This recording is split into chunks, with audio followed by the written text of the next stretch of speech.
এই আলোচনাতে আমরা দেখব কিভাবে খুব সাধারণ কিছু প্রাকৃতিক পানীয় দিয়েই একটা দারুণ গ্রীষ্মকালীন রুটিন বানিয়ে ফেলা যায়। চলো তাহলে শুরু করা যাক। উফ, গরমটা পড়লেই যেন শরীরে আর জোর পাওয়া যায় না, তাই না? ক্লান্তি, দুর্বলতা, ডিহাইড্রেশন এইসব সমস্যাগুলো একদম ঘিরে ধরে। প্রায় সবারই মনে হয় এই প্রচণ্ড গরমের শরীরটার চলছেই না। সবার কাছে এই অনুভূতিটা খুব চেনা, আমি নিশ্চিত। কিন্তু মজার ব্যাপার কি জানেন, এই সমস্যার সমাধান কিন্তু আমাদের হাতের কাছেই আছে, একদম প্রকৃতিতে।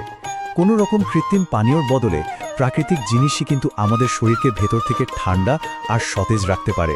তো আমরা এখানে এমন 10টা উপকারী প্রাকৃতিক পানীয় নিয়ে কথা বলবো যেগুলো এই গরমে শরীরকে সুস্থ রাখতে দারুণ সাহায্য করবে।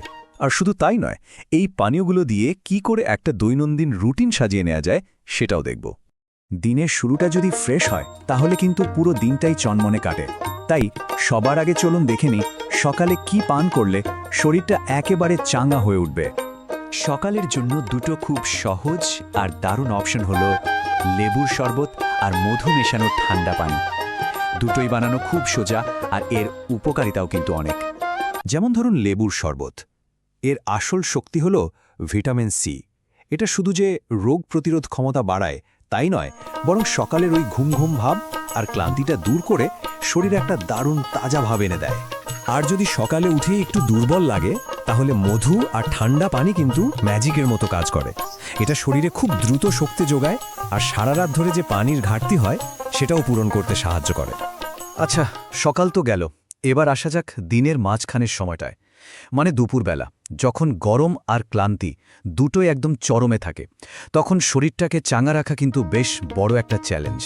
এই যে দুপুরের তীব্র গরম, এই সময়ে শরীরকে ভেতর থেকে ঠান্ডা রাখা আর হারিয়ে যাওয়া শক্তিটা ফিরে পাওয়ার জন্য সঠিক পানীয় বেছে নেওয়াটা কিন্তু ভীষণ জরুরি। দুপুরের জন্য দুটো সেরা অপশন তো হলো ডাবের পানি আর তরমুজের জুস। কিন্তু দুটো কাজ করে একটু ভিন্নভাবে। যেমন ধরুন ডাবের পানি, এটা প্রাকৃতিক ইলেকট্রোলাইটে একদম ভরপুর, মানে ঘামের সাথে আমাদের শরীর থেকে যে জরুরি খনিজ লবণ বেরিয়ে যায় সেটা পূরণ করে দেয়।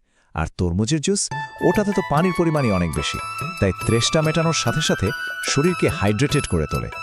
এছাড়া দুপুরের জন্য আরও 3টা দারুণ বিকল্প আছে: পুদিনার শরবত, কাঁচা আমের শরবত বা আম পান্না, আর আনারসের জুস।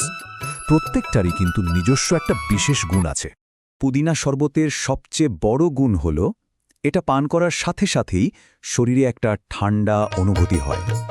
এটা শুধু তৃষ্ণা মেটায় না, বরং গরমের যে একটা অস্বস্তি সেটাও কমাতে দারুণভাবে সাহায্য করে। তাহলে মূল ব্যাপারটা কি দাঁড়ালো? আমের শরবত বা আম পান্না আমাদের হিট স্ট্রোক থেকে বাঁচায় আর শরীরে শক্তি যোগায়।